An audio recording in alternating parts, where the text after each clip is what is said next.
Je ne te quitterai pour rien au monde, Seigneur. Oh, Shandare, Yokomo, Shidele, Gauche. Mon cœur t'adore, Emilia. C'est encore un moment précieux. Nous savons qu'on fait très nombreux sur ce programme. Aujourd'hui, tu vas encore toucher un cœur. Et il va visiter quelqu'un. Sakomaïla, si on moché à la boue, si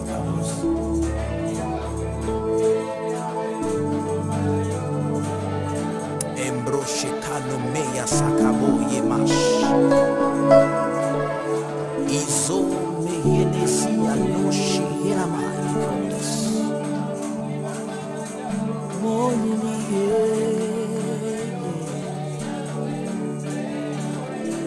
Ole Sili Namitiki Ainayo Olo Yosura Molilie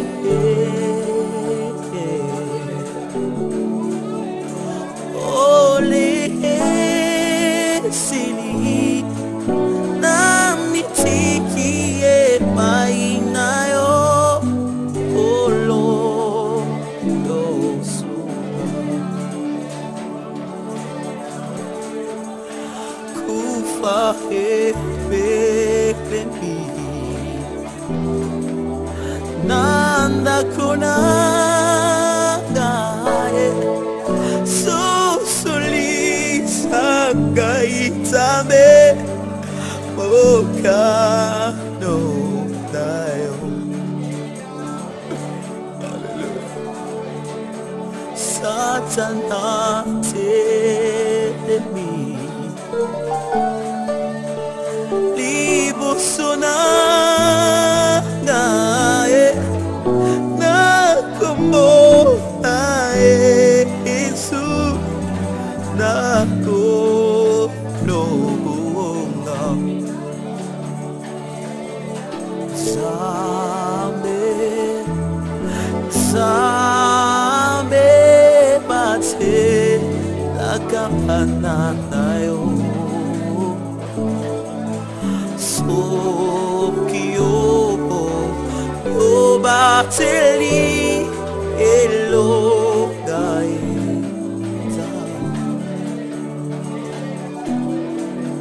Zame Zame Batela Kabana Nayo Sokyo Obateli Elogai. Tu vas dire ceci avec moi.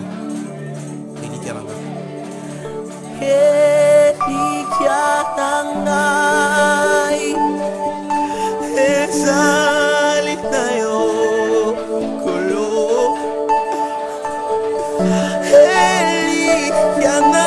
Elikiatangai Ezalitayo Kolo Bareshi Mosa Elikiatangai Ezalinayo Olo. Hey, my God, hey. Elikianangai Ezalinayo Olo. Izomoyena Shikole Mosa Elikianangai Ezalinayo Olo. Yes, hallelujah. My God, je dépends de toi, Seigneur. Mon cœur est connecté à toi. Atapa, sieleki, minyoko, yango. Ataba, osekana.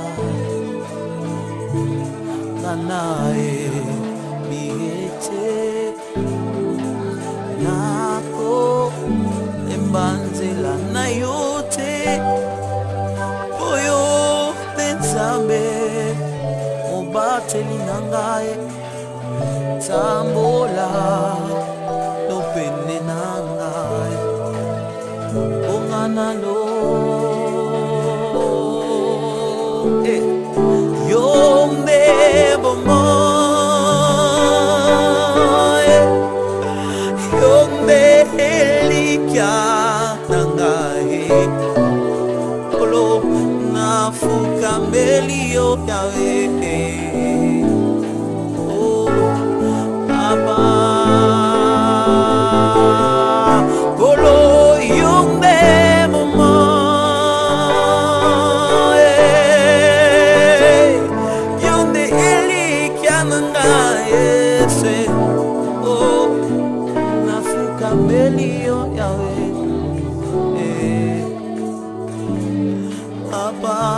J'ai envie de dire ceci, j'ai envie de dire ceci. Elikianangai ezalinayo kolo kolo abela madari nabitu ngisate nazanga tamosala eremoyemos nabitu ngisate digase azanga tambongo oye amitu ngisate ngayoyo nazanga tambongo namitu ngisate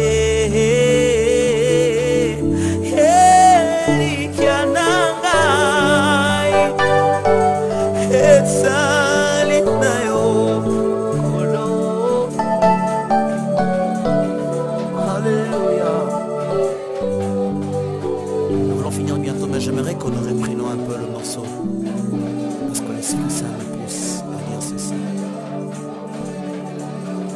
Molili,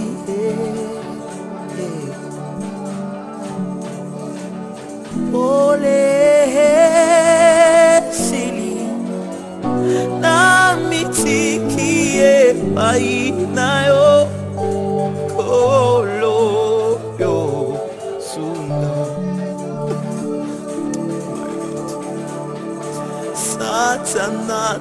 Satanateli libosonanga nakambo na Yesu nako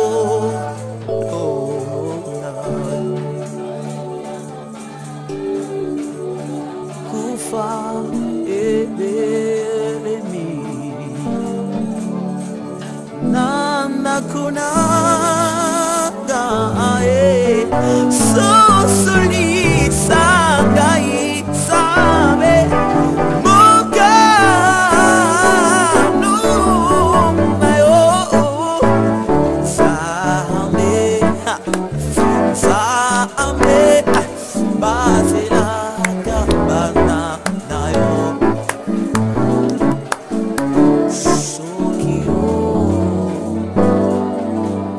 bateli elo onga sa ali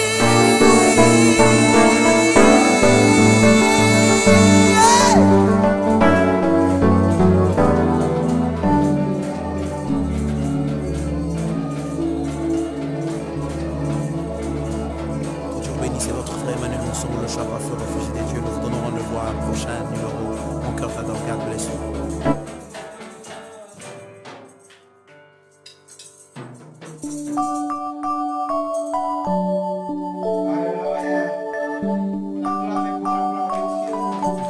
Oh my God, my God. I know she ate Maya, no she kobo nai shetobo. Razo Zomoeka de Sigabosh Briozogomo Dayeka de Bosakabash Rebos Robobobo Shadarabas. Come on. Kanisa Kangai Kanisa Kangai Kanisa Kangai Abokozi nayo Kanisa Kangai Kanisa Kangai Kanisa Kangai Abokozi nayo Mokondi talaka na liso ya malamu Kanisa Kangai nkolo nalingi nakutana na ngana yo wapye abokonzi nayo Kanisa Kangai yawe na ngai Kanisa Kangai Kanisa Kangai abokonzi nayo. Je veux pas qu'alors que je suis en train de te servir un jour que je sois oublié, non Père. Mon vœu le plus ardent et mon désir de tout le jour, c'est d'entrer dans la félicité éternelle. Orache Modondo Sokobosh Kanisa Kangai Kanisa Kangai Kanisa Kangai Nabokonzi bayo Kolo tala Kangai na miso ya malamu Yokera Kangai mawatango nyonso Kolo Kanisa Kangai Nabokonzi bayo Awe Kanisa Kangai Kanisa Kangai Kanisa Kangai Nabokozi. Oh, n'oublie pas que tu es mon Israël. Je fais partie de ton peuple. Oh, je fais partie de ton peuple éternel. Je m'approche devant toi. Oh, Ramoshi de Rebosaya Mandaraba Sheke. Oh, Alléluia. N'oublie pas mon Israël que tu es entre mes mains comme l'argile devant le potier. J'en puis faire tout ce que je veux.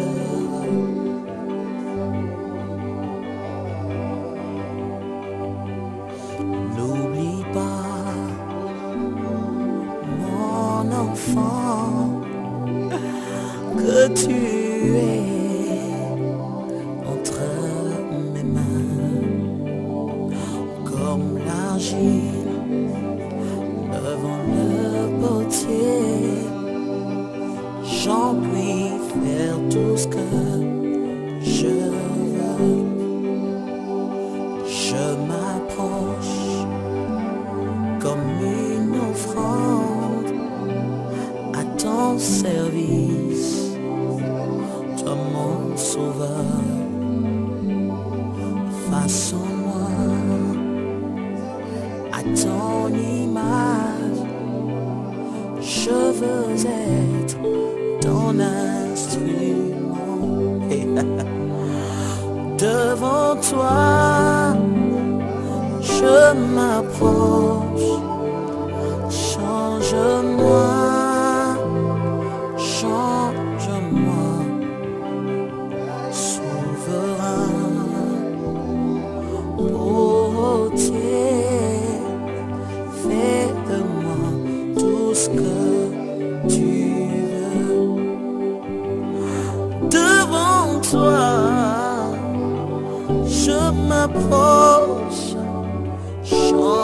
change-moi, change-moi, souverain, ô routier, fais de moi tout ce que tu veux. Devant toi, je m'approche, change-moi, change-moi, souverain, ô routier, fais de moi. J'ai envie de dire ceci. Je veux vivre dans ta présence, vivre dans ta présence, demeurer où toi tu es, où toi tu es. Je veux vivre auprès du Père, oh, car c'est là où mon cœur trouve sa paix. Et c'est cela, c'est que mon cœur désire, vivre dans ta présence. Yahweh, Ganamo Nayo, Yahweh, Ganamo Nayo, Ganamo Nayo, Yahweh, Ganamo Nayo, Ganamo Nayo, Yahweh, Ganamo Nayo.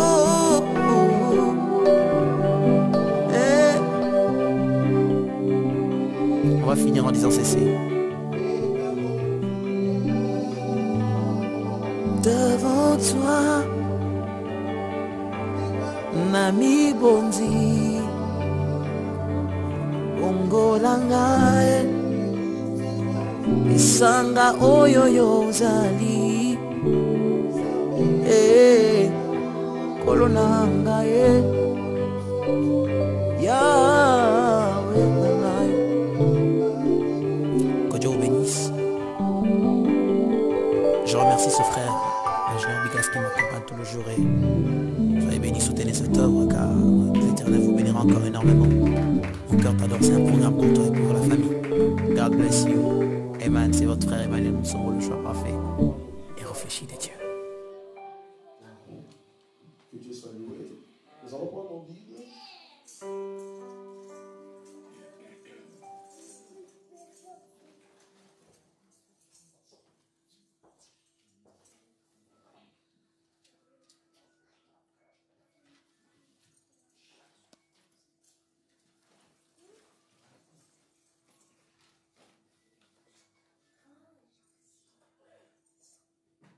Nous sommes dans le livre de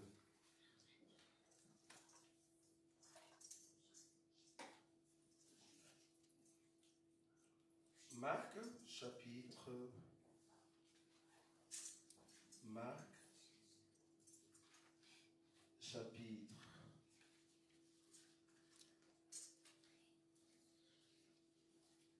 je prends le chapitre 13.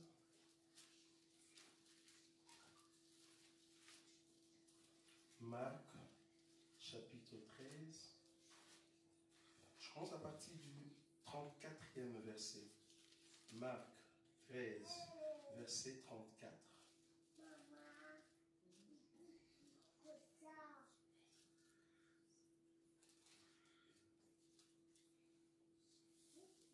La Bible dit ceci.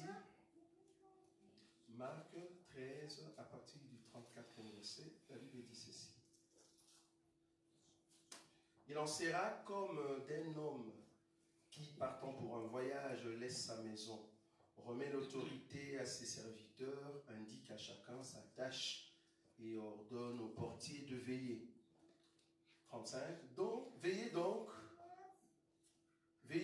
car vous ne savez quand viendra le maître de la maison, ou le soir, ou au milieu de la nuit, ou au chant du coq, ou le matin.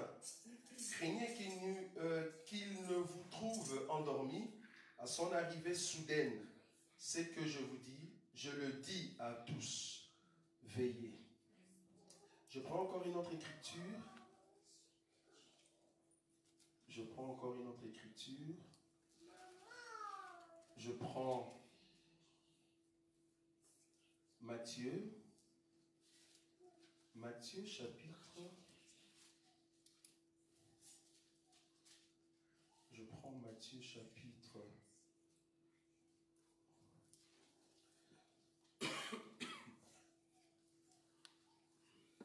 Matthieu chapitre 25. Je vais lire juste une écriture. Au milieu, le verset 6. Au milieu de la nuit, on cria, voici l'époux, allez à sa rencontre. Cette écriture va nous aider. Je continue dans le livre de Matthieu. Dans le livre de Matthieu. Cette fois-ci, je prends Matthieu.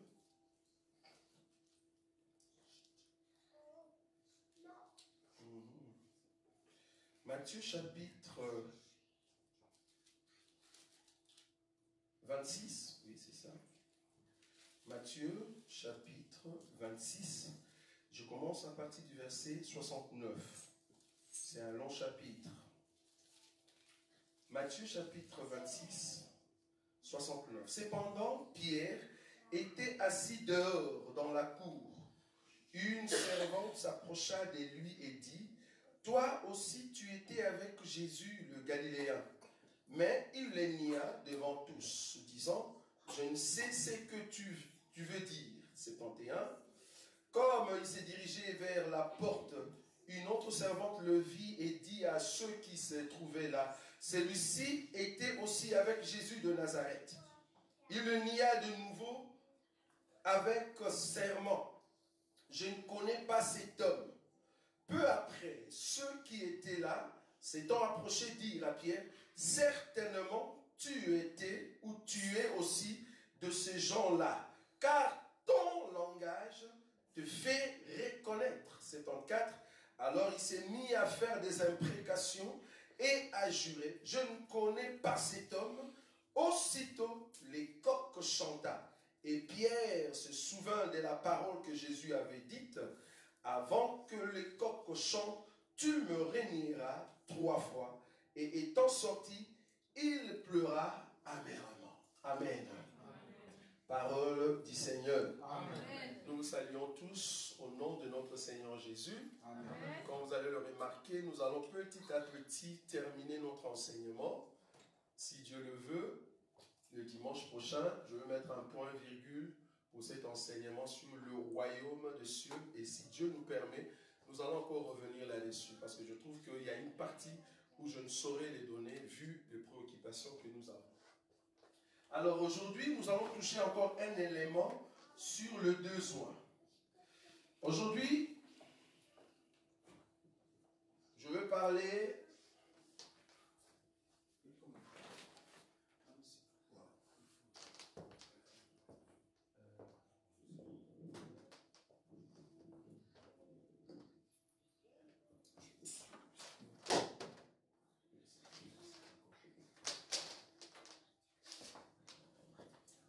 Aujourd'hui, nous allons parler Jésus. Supportez-nous pour ceux qui viennent pour la toute première fois. Supportez-nous. Jésus, le fantôme. De face à dérange. Le frère Roger Moubé-Moriga. Jésus le fantôme. Waouh! Si on était dans une école de théologie et que vous présentez un thème comme ça, étant donné qu'on n'a pas donné l'exégèse de ces thèmes, on va dire, messieurs, il ne faut pas nous donner un tel thème. Et nous nous disons toujours, quand nous donnons un thème, c'est parce que le thème se trouve dans la Bible. Maintenant, c'est à nous avoir en fait l'explication de ce qui se trouve dans la Bible. Je vais prendre une écriture. Après, nous allons commencer à exploiter en fait ce que nous avons mis devant vous. Je prends, je ne sais pas où est-ce que je peux trouver ça rapidement. Alors, je suis dans le livre de Marc. Marc chapitre 6. Regardez avec moi. Marc chapitre 6. Parce qu'on va parler d'un élément très important qui va nous aider. En fait, le thème d'aujourd'hui va vous aider, va nous aider à comprendre, pas le jour exact, mais les temps exacts où le Seigneur Jésus-Christ reviendra. Amen. Wow. Donc, nous allons donner des clés qui vont nous aider à comprendre les temps où le Seigneur Jésus-Christ viendra. Et ça va vous aider aussi à comprendre quelle heure est-il. C'est très important. Je suis dans le livre de Marc, chapitre 6. Je prends le verset 45. Aussitôt, après, il obligea ses disciples à monter dans la barque et à passer avant lui de l'autre côté, vers Bethsaïda, pendant que lui-même renverrait la foule. Quand il lui renvoyait, il s'en alla sur la montagne pour prier. Le soir étant venu, la barque était au milieu de la mer et Jésus était seul à terre. Il vit qu'ils avaient beaucoup de peine à ramer, car le vent leur était contraire vers la 4e veille de la nuit. Soulignez ça. Il alla vers eux, marchant sur la mer, et il voulait le dépasser. Quand ils le virent marcher sur la mer, ils crurent que c'était quoi? Le Seigneur qui marche sur les eaux. La Bible dit, avant de marcher, il a d'abord pris le peuple, il les a renvoyés. Quel peuple? Le peuple qui ont mangé le pain et le poisson. Il les a renvoyés. Il les a renvoyés et qu'est-ce qui se passe? Il reste seul et il prend les disciples, il dit, vous allez de l'autre côté. Les disciples sont entrés dans la barque. Je me te signaler selon Proverbe, la barque, c'est une femme. Ils sont entrés dans la barque et là, ils sont entrés dans la barque et là, qu'est-ce qui se passe? Le Seigneur est resté seul. La Bible dit, c'était le soir. Donc, le soir, le Seigneur est monté seul à la montagne. Soir. Le soir. Le Seigneur est resté seul. Et là, il commençait à regarder de loin le peuple. C'est-à-dire, la barque qui ramait, mais il y avait des difficultés à ramer. Le soir. Et cette barque, il y avait les disciples à l'intérieur qui ramaient, c'est-à-dire qui faisaient une marche. Ils étaient en train de survoler ou suramérer la mer. Alors là, avec la barque, qu'est-ce qu'ils font? Ils vont avoir des difficultés parce que le vent était contraire. En d'autres termes, il y avait des obstacles par rapport au vent. Alors Jésus, il a très bien vu que les disciples avaient des difficultés, mais ils pouvaient venir directement le sauver, les protéger ou leur donner la solution. Mais Jésus, le soir, il préfère rester seul. Le soir. Mais il a bien vu que le vent était en train de déranger les disciples. La Bible dit, Jésus va attendre et il va venir à la 4e veille de la nuit. Ok. Regardez. C'est dans Jean chapitre 11, le verset 9 à 10. Jésus-Christ a dit, ou bien on va prendre plutôt Jean chapitre 9, le verset 4. On peut prendre le 2. Jésus dit, Je veux faire l'œuvre de mon Père pendant qu'il est jour. Parce que la nuit arrive et personne ne peut travailler. Maintenant, dans Jean chapitre 11, il dit, n'y a-t-il pas 12 heures dans un jour? C'est Jean chapitre 11, 9 à 10. Et puis Jean chapitre 9, le verset 4. Donc Jésus était en train d'expliquer que, je vais d'abord enlever ça, que le jour est égal à 12 heures. Et puis il dit, pendant ces jours, je dois travailler. Je dois faire l'œuvre de mon Père. Pourquoi? Parce que la nuit arrive où personne ne va travailler. Il n'y aura pas la lumière, personne ne va travailler. En d'autres termes, la nuit a aussi 12 heures. Si le jour a 12 heures, la nuit aussi a 12 heures. Le jour qui a 12 heures, Jésus était en train de travailler pour gagner un peuple qui représente aussi le chiffre 12. On l'a déjà expliqué ici. Vous êtes d'accord avec moi? Et la nuit aussi travaille pour prendre un peuple qui a aussi le chiffre 12. Ce qui fait 12 plus 12. Ce qui fait 24. Pour ceux qui ne savent pas, c'est ça au fait le 24 vieillards. Quand nous parlons de 24 vieillards, c'est le mélange de deux peuples. Le peuple de la journée et le peuple du soir. Ne voyez pas 24 vieillards, ce sont des vieillards, vraiment vieillards. Non, quand on dit vieillards, c'est-à-dire des saints. Et la vieillesse, c'est ceux qui possèdent l'Esprit de Dieu. C'est ceux qui marchent dans la sainteté. Alors, le jour à 12 heures, la nuit aussi 12 heures. Ok, mais nous, le souci ici, c'est de prendre la nuit. Pourquoi? Parce que nous voulons expliquer les besoins au temps de la nuit. Qu'est-ce qu'ils ont fait? La nuit en Israël, il nuit à 4 veilles. Nous avons la première veille, nous avons la deuxième veille, nous avons la troisième veille, et enfin la quatrième veille. Selon l'écriture que nous avons lue dans le livre de, je crois, de Luc, c'est ça, là où on parle, vous savez quand est-ce que le Seigneur viendra. C'était dans Luc, c'est ça? C'est là-bas qu'on a lu tout à l'heure. On a lu une écriture, on a dit, vous savez quand est-ce que votre Seigneur viendra. Pardon, le maître de la maison viendra. C'est Marc, merci. Vous ne savez quand est-ce que le maître viendra. Il se pourrait qu'il vienne quand? On dit soit après milieu de la nuit, ou soit chant du coq, ou soit le matin. Voilà le 4 veilles de la nuit. Or, en Israël, la nuit, comme on a le jour à 12 heures, quand on dit jour, c'est-à-dire l'apparition du soleil.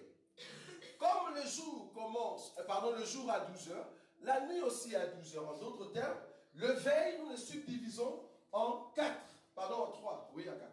Les 12 heures, nous le subdivisons en 4. Donc, c'est-à-dire, de 18 heures à 21 heures, et là, de 21 heures à minuit, et là, de minuit à 3 heures, et le matin, c'est quoi? C'est de 3 heures à 6 heures. Voilà le veille de la nuit. Quand on dit le veille de la nuit, nous avons ces 4 ici.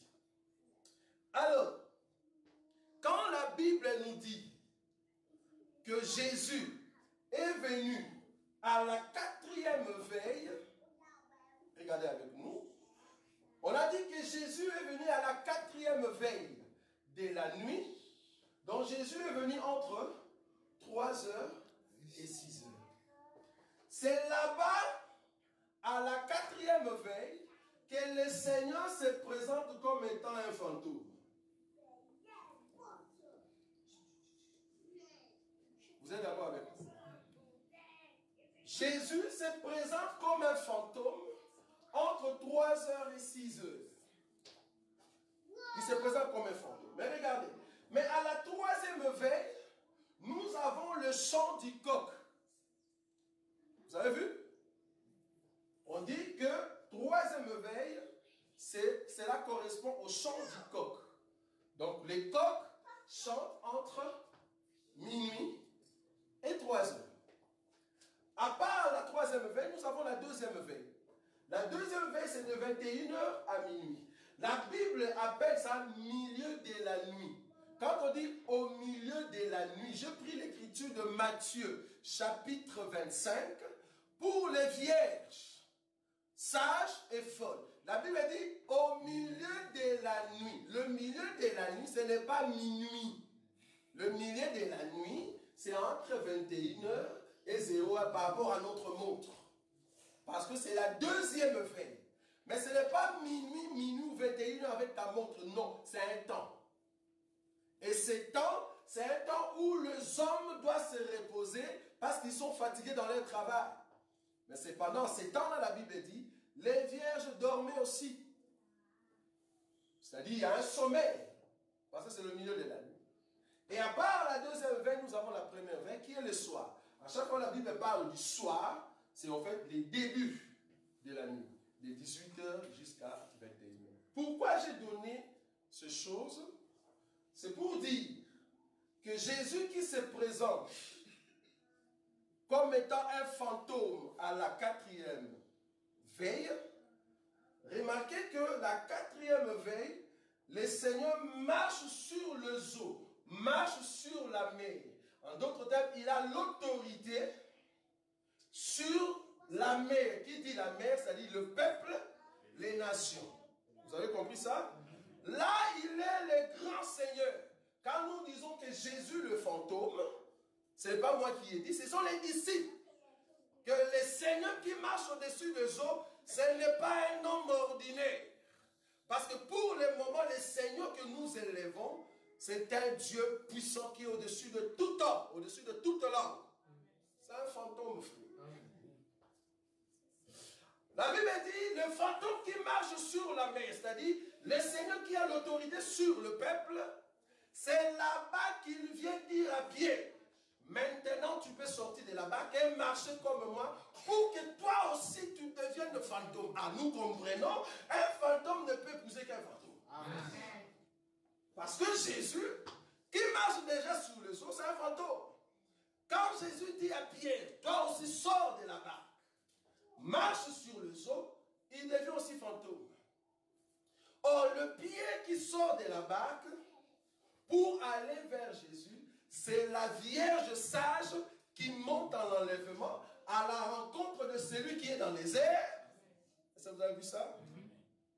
Donc, la quatrième veille, c'est la rencontre du fantôme avec son épouse. Parce que Pierre doit sortir de la barque et aller vers le Seigneur.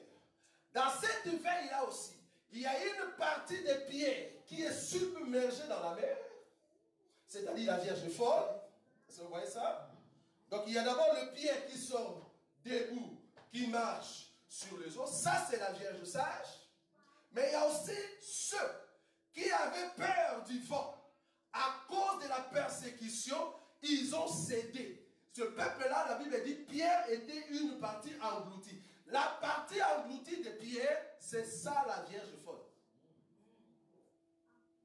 Alors la Bible dit, Jésus-Christ viendra, dans le verset, lui qui est fantôme, comme Pierre était englouti, il donne la main à Pierre et le retire des eaux. Mais quand il a retiré des eaux, Pierre redevient homme normal et puis Pierre entre dans la barque. C'est ça la résurrection de saints avant le millénaire. Amen. Le Pierre qui est retiré des eaux, c'est un peuple qui était mort et qui est ressuscité. Or, le peuple qui sera ressuscité, qui fait partie de l'Église, c'est avant le millénaire. Mais remarquez une chose, à part Pierre, il y a un peuple qui reste à la barque. À la barque, ceux qui sont là-bas, c'est Israël, qui ne monte pas, qui est à l'écart, parce que l'histoire se passe maintenant entre Jésus et Pierre. Les autres sont à la barque. Mais il faut que le Seigneur Jésus vienne, afin de ressusciter Pierre, qui était déjà englouti. Et c'est comme ça qu'il va prendre Pierre et le remettre dans la barque afin qu'un Pierre et ceux qui sont à la barque redeviennent encore 12. Nous comprenons que c'est le millénium quand le Seigneur entre dans la barque. Est-ce que vous voyez ça? Quand le Seigneur entre dans la barque, c'est le millénium. Donc le millénium, c'est à la 4e veille, quand le matin, le soleil commence à sortir. Là, nous comprenons que le soleil de la justice est revenu pour donner la nuit. Ça, c'est la 4e veille. J'espère que vous comprenez ce que je dis. Mais notre souci, ce n'est pas là-bas. Parce que nous parlons sur les 2 soins. Jésus, moi je ne vais pas t'abandonner, je vais te suivre partout. Jésus dit, aujourd'hui, les coqs ne vont pas chanter, tu vas me renier 3 fois. 3 fois tu vas me renier que tu ne me connais pas. Pierre, quand on a arrêté Jésus, il a suivi Jésus jusqu'au prétoire. La Bible dit, quand on avait dit que je vais te suivre partout, je ne vais pas te laisser. Arrivé là-bas, les gens qui regardaient Pierre, ils ont dit certainement, toi aussi tu étais avec cet homme de Galilée. Pourquoi? Parce que ton langage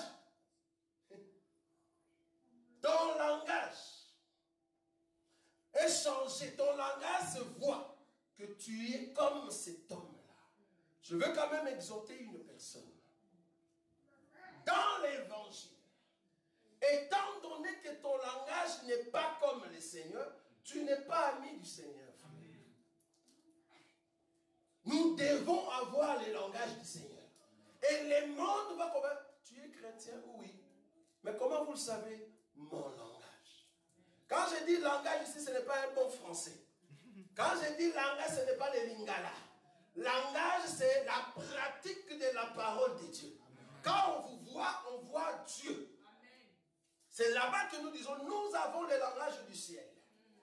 Parce que nous mettons en pratique ce qui est la parole de Dieu. Ils ont vu que Pierre, comme nous sommes là, la seule personne qui ressemble à cet homme-là, c'est toi. Parce que ton langage, ta façon de parler, de bouger, c'est vraiment l'homme qu'on a arrêté. Pierre a nié. Il dit non, c'est pas moi. Il a nié pour la 2e fois. Il a nié pour la 3e fois. Je crois qu'il y a aussi une écriture qui dit d'abord, je crois que c'est Marc. Marc a bien précisé, le Seigneur lui a dit, Pierre, avant que le coq chante 2 fois, hein, ça c'est dans Marc. Marc dit, avant que le coq chante 2 fois, tu vas me renier 3 fois. Donc le Seigneur dans Marc, là-bas on dit 2 fois. Mais dans d'autres livres, on dit 1 fois. C'est-à-dire on dit seulement, avant que le coq chante, tu vas me renier 3 fois. Et vous allez remarquer même dans le livre de Jean, Pierre a régné que 2 fois. Il n'a pas régné là-bas 3 fois. Mais quand nous voyons Matthieu, Marc et Luc, et ils ont montré que Pierre a régné 3 fois. Mais Jean, il a mis 2 fois. Bon, on comprend parce qu'il faut prendre tous les 4 et ressortir la pensée de ce qui s'est passé ce jour-là. Donc nous avons compris que Pierre a régné le Seigneur 3 fois. Après, les coqs va chanter. Quand le coq a chanté, le cri du coq est entré dans les oreilles de Pierre. C'est alors que le cœur de Pierre a compris que je fais un péché. Si le coq ne crie pas, les oreilles ou l'oreille de Pierre ne va pas comprendre le message du Seigneur. Fallait que les coqs chantent. Donc quand les coqs chantaient, c'était la voix du Seigneur pour dire, Pierre, tu m'as régné. On nous a déjà posé une question. Les coqs qui a chanté, qu'est-ce que les coqs disaient? Il y a des questions bizarres qu'on peut vous poser si vous n'avez pas l'enseignement. Le coq, quand il a chanté, c'était un réveil. Le réveil disait quoi? Pierre, réveille-toi, tu pêches. Tu m'as régné 3 fois. En d'autres termes, réponds-toi. Réponds-toi parce que tu as péché, tu as régné le Fils de l'homme. Le coq a chanté et Pierre a compris que j'ai régné le Seigneur, j'ai péché. Je dois me repentir. Et la Bible dit, quand Pierre a écouté le chant du coq, l'amertume est entrée dans son cœur et il a pleuré. En d'autres termes, il s'est répandu. Le pierre qui se répand, après avoir régné 3 fois le Seigneur, c'est le type d'Israël. Ce n'est pas l'Église. L'Église ne va pas régner le Seigneur. Non. C'est Israël qui va régner ou qui règne jusqu'aujourd'hui le Seigneur. Pourquoi? Parce que Israël a la loi, le prophète et les psaumes. À chaque fois que Israël regarde la loi, c'est la première fois qu'il est en train de nier le Seigneur. À chaque fois que Israël regarde le prophète, c'est la deuxième fois qu'il est en train de nier le Seigneur. À chaque fois que Israël regarde le psaume, c'est la 3e fois qu'il est en train de nier le Seigneur. Alors Dieu va leur faire grâce de dire au coq, coq, chante. Quand les coqs vont chanter, c'est alors que la prédication du coq va toucher la partie honteuse d'Israël. C'est alors que Israël va se souvenir que j'ai tué le Seigneur et ils vont accepter l'enseignement de Dieu. Les coqs qui chantent, c'est les oies. Ce sont eux qui vont venir réveiller la pensée, réveiller le cœur d'Israël, afin que Israël comprenne, nous avons vendu le Seigneur. Nous sommes des pécheurs. Oh Dieu, pardonne-nous. Ils vont accepter et ils vont pleurer. Mais ce n'est que quand les coqs vont chanter. Aujourd'hui, les coqs ne chantent pas en Israël. Aujourd'hui, Israël est en train de régner le Seigneur. Ils ont la honte de dire que Jésus est leur prophète. Ils ont la honte. Si vous dites que Christ, qui est mort à la croix, c'est lui qui est Dieu, ils ont la honte. Ils disent non, non, non, non, non. Ils sont en train de régner le Seigneur. Pourquoi? Parce que le Seigneur s'est présenté sous forme d'opprobre. C'est une honte. Donc Israël est en train de régner le Seigneur. Mais il faut que les coqs chantent. Or, avant que les coqs chantent, il faut que l'Église monte. Il faut que l'Église monte d'abord. Et ce n'est qu'après, Dieu va permettre aux 2 oies de venir chanter en Israël. Donc nous avons compris que les coqs qui a chanté, il a chanté quand? À la 3e veille. Les coqs ne peuvent pas chanter au milieu de la nuit.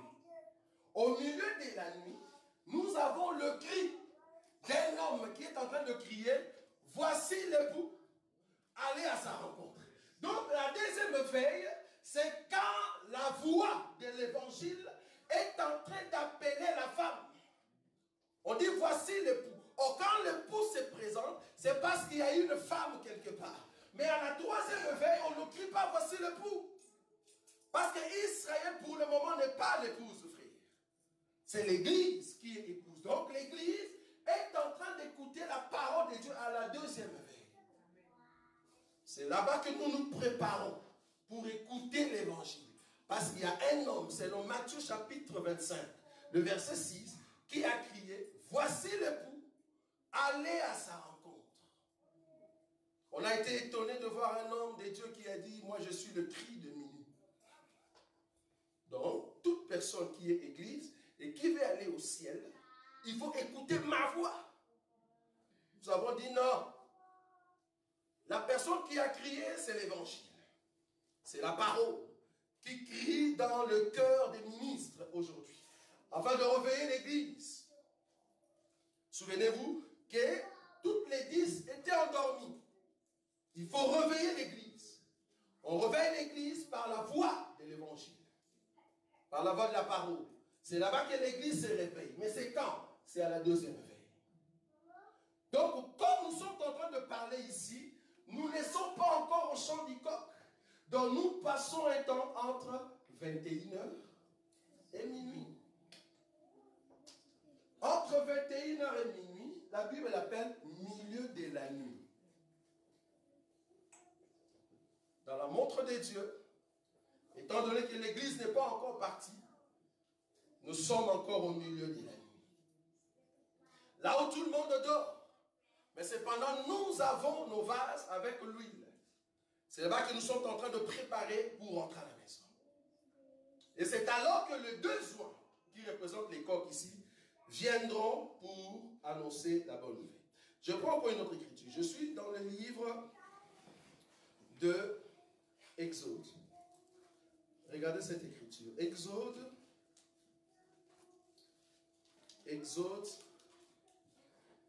chapitre 14.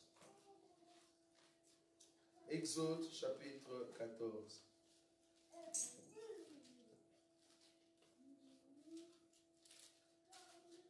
Exode chapitre 14, le verset 24. Exode 14, verset 24. La Bible dit ceci. À la veille du matin, vous avez vu ça?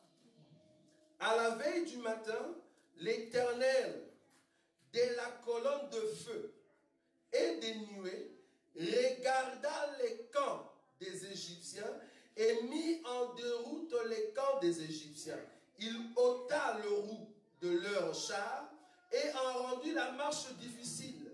Les Égyptiens dirent alors, fuyons devant Israël, car l'Éternel combat pour lui contre les Égyptiens. 26. L'Éternel dit à Moïse, étends ta main sur la mer, et les eaux reviendront sur les Égyptiens, sur leurs chars et sur leurs cavaliers. C'était à la veille du matin. La veille du matin, c'est la 4e veille. 4e veille, c'est le matin. C'est entre 3h et 6h. Israël, entre 3h et 6h, était en train de traverser la mer Rouge.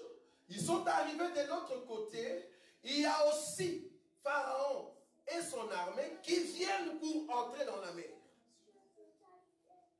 Et c'est là-bas que Dieu, la Bible dit, dans la nuée, Dieu regardait au fait les Égyptiens. En d'autres termes, Dieu, qui est éternel, a pris un corps qu'on appelle colonne de feu, hein, de colonne de nuée, c'est ça? Donc il a pris un corps et l'Éternel regarde au fait des Égyptiens et c'est là-bas qu'il a mis leur marche difficile. Et Moïse qui va élever au fait la verge et l'eau revient et les Égyptiens sont morts. Nous sommes à la 4e veille. Le Dieu qui est en train d'être couvert par la colonne de nuée et qui est en train de mettre de difficultés sur la marche des Égyptiens, c'est un fantôme, frère. C'est un fantôme. C'est à la 4e veille. C'est là-bas que Jésus, avant de commencer le millénium, il viendra pour mettre fin à la puissance de l'Antéchrist. Il va arrêter l'Antéchrist et le jeter en prison. Et l'armée qui menaçait Israël avant le millénium, je ne sais pas si vous voyez ça, cette armée sera détruite. Parce que le Seigneur est venu avec son armée. Et ils vont vaincre la bête et le faux prophète. Et ils vont prendre Satan et le mettre en prison. C'est à la 4e veille. Avant que le matin réellement commence. Parce que le matin va commencer avec l'entrée, au fait, de l'entrée victorieuse de notre Seigneur. Avec l'arrivée du soleil. Donc le travail à faire à la 4e veille, c'est de mettre en déroute la puissance de l'ennemi. Mais aujourd'hui, nous ne sommes pas encore à la 4e veille. Aujourd'hui, Jésus ne se présente pas encore comme étant un fantôme. Mais bientôt, il va se présenter comme un fantôme. Et quand il se présente comme un fantôme, tous les hommes ordinaires vont comprendre que nous servons un Dieu très puissant. Très puissant.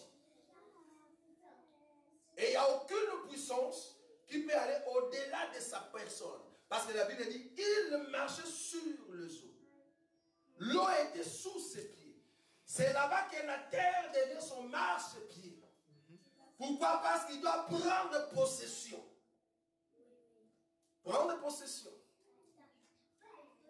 Mais avant que ces choses arrivent, il faut que le coq chante pour Israël. En fait, le chant du coq, au temps de Pierre, c'était le temps de la grâce que Dieu a donné à Israël afin de se repentir. Et Israël va se repentir pour voir la gloire de Dieu. Donc voilà pour cette partie de l'enseignement sur le 2 juin. Comme je vous avais dit, je vais prendre de grandes lignes. Notre grand thème, c'est le royaume de sacrificateur. Quand nous parlons d'un sacrificateur, selon Romains, nous allons le prendre. Nous allons terminer cet enseignement, une partie en tout cas, le dimanche prochain. Je prends Romains. Romains.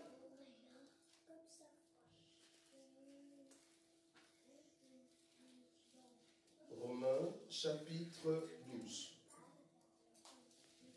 Le premier verset. Je vous exhorte donc, frères, par les compassions des dieux, à offrir vos corps comme un sacrifice vivant, saint, agréable à Dieu. Ce qui sera de votre part un culte raisonnable. Un sacrificateur,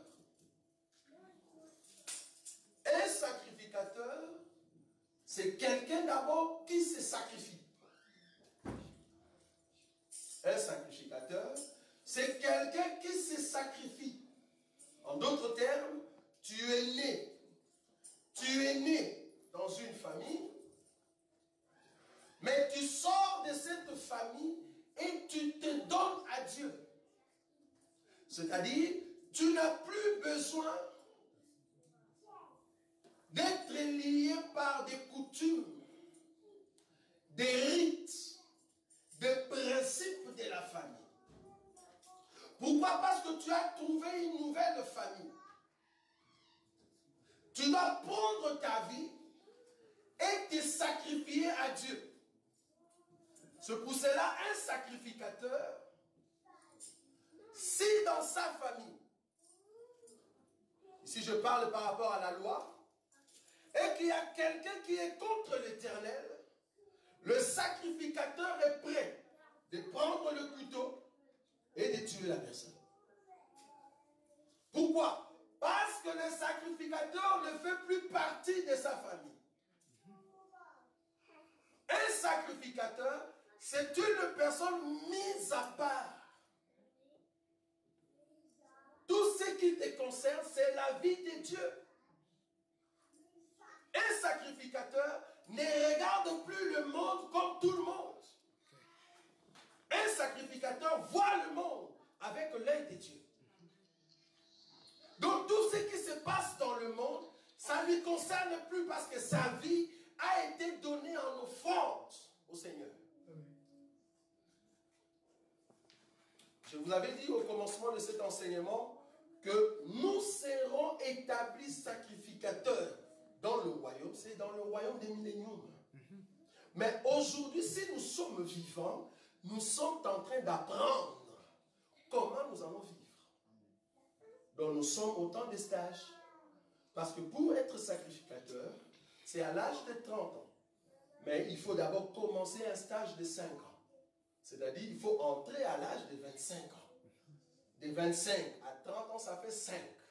Donc ce qui fait que tu vas passer 5 ans de formation. C'est à l'âge de 30 ans que tu commences à être au fait dans le service. Je vous avais dit que le chiffre 5, c'est le chiffre de la grâce. Au temps de la grâce, les sacrificateurs sont en train de faire le stage.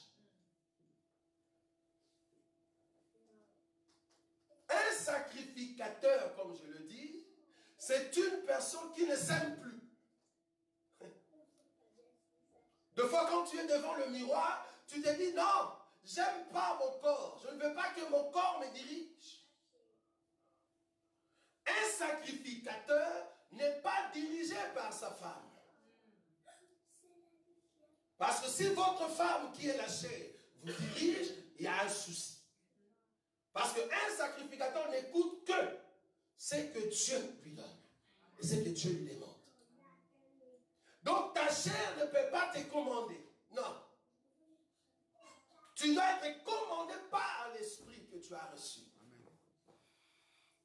Souvenez-vous, quand le Seigneur a été ressuscité, quand il marchait encore 40 jours sur la terre, les corps que le Seigneur avait, c'était un corps glorieux qui n'a plus d'obstacle. Mais pour avoir ces corps-là, il doit d'abord se sacrifier pour être déclaré sacrificateur du Très-Haut. S'il ne se sacrifie pas, il ne peut pas être sacrificateur du Très-Haut. Nous aussi, si nous sommes du royaume des sacrificateurs, premièrement, selon Romains, nous devons sacrifier nos corps. Sacrifier nos corps. Comment il faut les sacrifier? C'est de prendre le temps dans la présence de Dieu. Prendre le temps dans la prière. Bannir ce qui est à l'intérieur qui peut détruire ta vie. Surmonter les choses. Voir toujours le Seigneur partout. Dans chaque cas, dans chaque circonstance, voir toujours le Seigneur. Dire toujours, est-ce que dans cette circonstance, si c'était Jésus, comment est-ce qu'il va traiter ça? Est-ce que si Jésus était ici, est-ce qu'il allait se comporter de cette manière? Donc c'est en fait, tu prends la parole, tu les déposes dans chaque circonstance, afin de ressortir la pensée de Christ. C'est ça les sacrificateurs. Parce que notre vie, c'est au fait de retrouver Christ dans tout ce que nous faisons. Regardez comment est-ce que Paul est en train de dire aux Romains. Il dit ceci: je vous exhorte donc, frères, par les compassions de Dieu, à offrir vos corps comme un sacrifice vivant. Parce qu'il y a d'autres sacrifices, mais qui ne sont pas vivants. Nous avons vu des hommes, juste pour aller jouer un concert, ou pour aller trouver au fait des musiciens de ce monde, va se sacrifier. C'est un sacrifice, mais qui n'est pas vivant. Mais nous, quand on dit sacrifice vivant, c'est parce qu'en nous, parce que tous les hommes sont des hommes morts. La seule personne qui est vivante, c'est Jésus. Quand nous présentons notre sacrifice vivant, c'est parce que le vivant est en nous.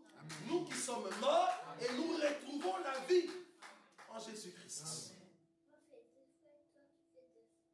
À chaque fois qu'il y a une personne qui se sacrifie auprès de vous, à chaque fois que vous voyez même dans votre famille, soit disant, nous t'aimons tellement, nous nous sacrifions pour toi, regardez si ce sacrifice est vivant ou mort.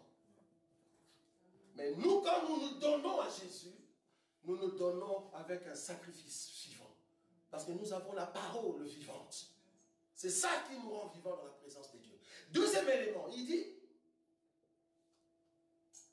le verset toujours premier, comme un sacrifice vivant, saint. Quand on dit saint, c'est-à-dire la sainteté ou la pureté ne vient pas d'un coup. C'est une vie. C'est une vie. Parce que la pureté, ça s'apprend. Au jour, au fur et à mesure, tu t'approches de la parole et la parole te purifie, te sanctifie. Et c'est là-bas que tu vas éclairer. Donc quand on regarde un sacrificateur, on doit voir la sainteté, la pureté de Dieu. Tu ne peux pas être déclaré sacrificateur si tu n'es pas saint. La sainteté ici, ou être saint, ce n'est pas dans la foi. Parce que nous avons la foi que nous sommes des saints. Mais ici, c'est dans le cadre d'un sacrifice. C'est-à-dire, quand on te regarde, tu es une offrande pour Dieu. Saint, pur devant le Seigneur. C'est vrai, on est sur la terre, ça c'est normal. On peut trébucher par-ci, par-là. Et 1 Jean nous a aidés. 1 Jean, je crois, chapitre 3. Je crois, verset 8 ou 9. Ceux qui sont nés de Dieu ne pêchent point. J'aime ça. L'Écriture dit, ne dit pas, ne pêche pas. La Bible dit, ceux qui sont nés de Dieu ne pêchent point. Waouh, c'est fort. Nous sommes sur terre. Donc, je ne pêche plus. Quand je bronche, je tombe. La Bible ne l'appelle pas c'est ça péché. Non. Remarquez en bas, je crois à partir du verset 10, il parle de la pratique. Un enfant de Dieu ne peut pas pratiquer le péché, frère.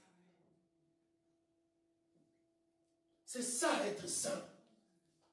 Je suis sur terre, je peux pécher. Je peux tomber. Mais je ne peux en aucun cas pratiquer le péché. C'est-à-dire, c'est ma vie. Je fais ça et ça reste comme ça. Tout le monde sait que je fais ça. Je suis dans le péché, je le fais. Mais gloire soit rendue à Dieu.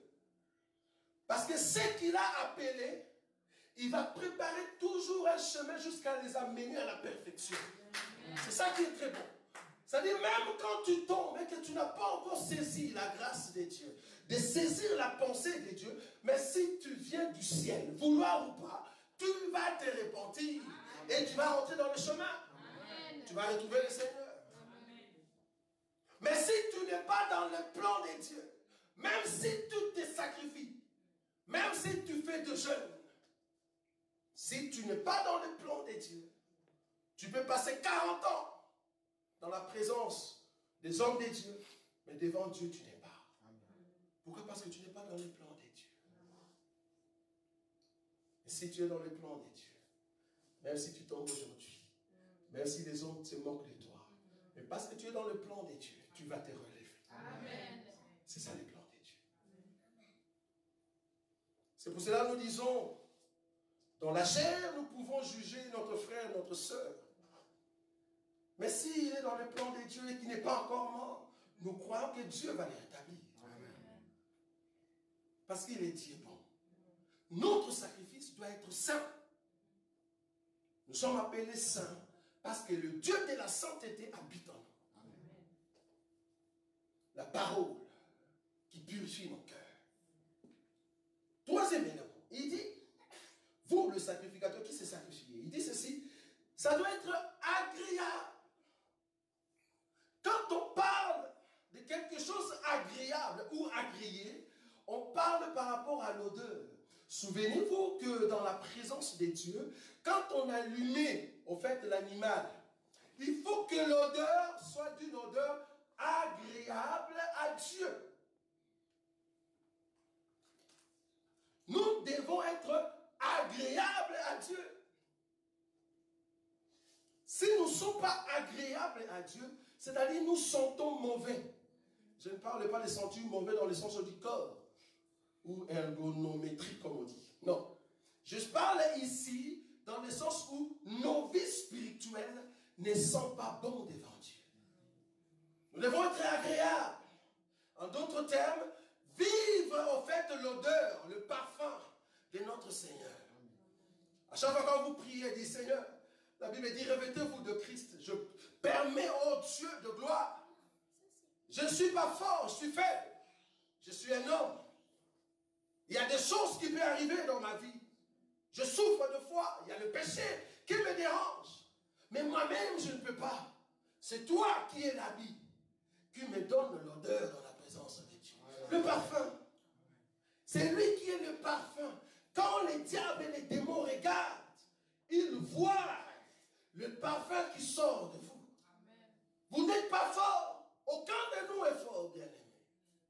Aucun de nous. Nous sommes tous de faibles. Tout homme est faible.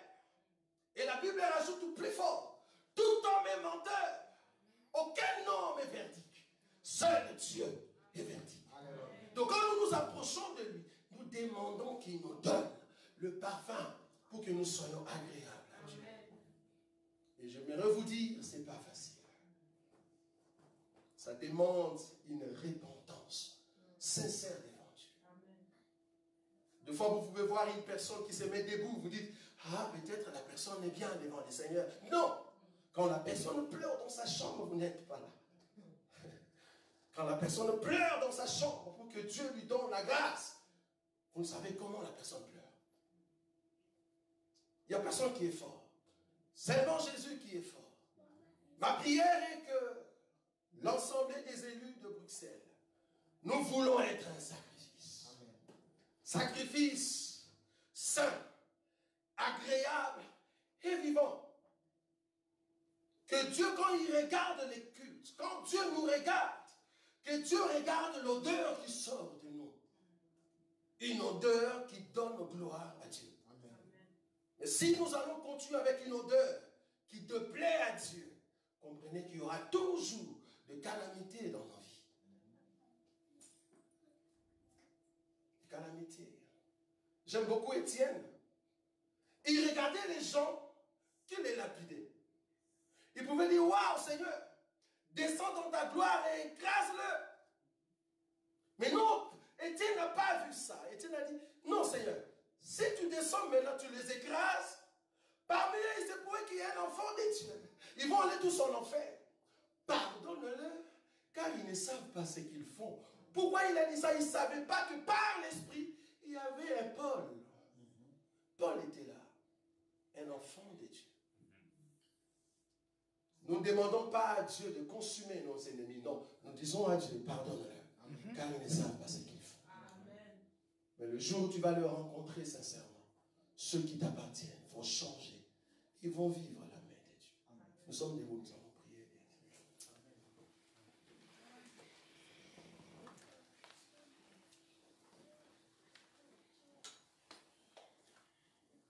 Oh Dieu de gloire.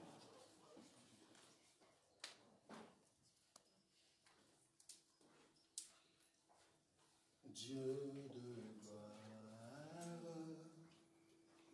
je t'adore. Ton nom est majesté.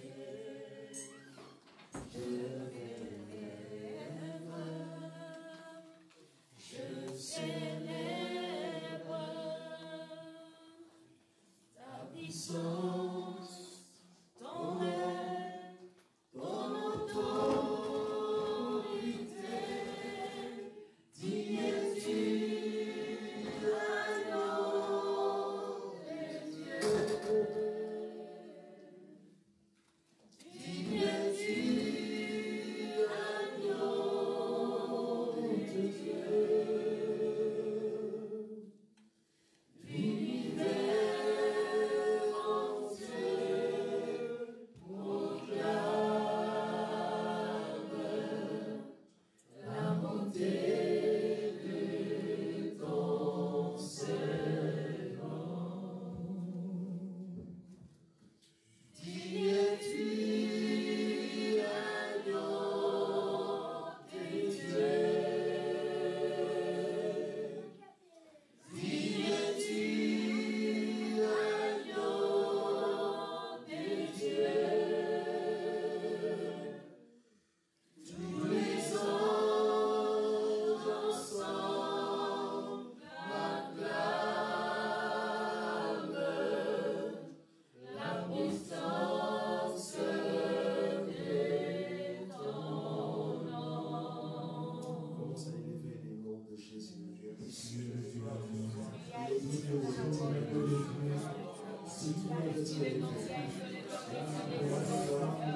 En fait, quand on doit pour le ciel, pour la terre et pour la terre, je laisse ton nom pas pour elle, et Sois élevé.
Pour la seule gloire de ton nom, tu es au-dessus de toutes les choses. Merci, Père. Merci. Gloire à toi, mon Dieu, gloire à toi, les rois. Merci de te dire merci. Merci pour cette parole, pour cette exhortation. Nous ne sommes pas forts. L'homme fort, c'est toi. Tu possèdes la puissance, la gloire. Tu as vaincu les diables et ses démons. Tu as vaincu le péché dans les corps semblables aux hommes. Tu nous as donné l'autorité, Seigneur, de marcher avec assurance comme toi. Nous sommes encore sur terre. Tu vois bien le vent qui peut souffler dans nos vies comme le disciple qui était sur la mer. Les diables avec tout ce qu'il peut préparer, Seigneur, contre le vie des enfants des dieux partout dans le monde. Cependant, ton œil est sur nous et tu nous gardes fidèlement dans ta présence. Voilà, bientôt tu arrives, Seigneur, afin de nous donner la main pour que nous puissions rentrer dans ta présence. Bénis tout un chacun de nous. Redonne-nous la force et la joie, afin que nos cœurs ne regardent que toi, le Christ, le Seigneur élevé, celui qui est mort à la croix et ressuscité pour nous. Bénis ton peuple, que cette parole trouve place dans nos cœurs, en ton nom, Jésus-Christ, que nous avons ainsi prié. Amen. Alors que nous sommes debout, nous allons rapidement donner nos offrandes, et après nous allons donner nos communiqués. Nous allons donner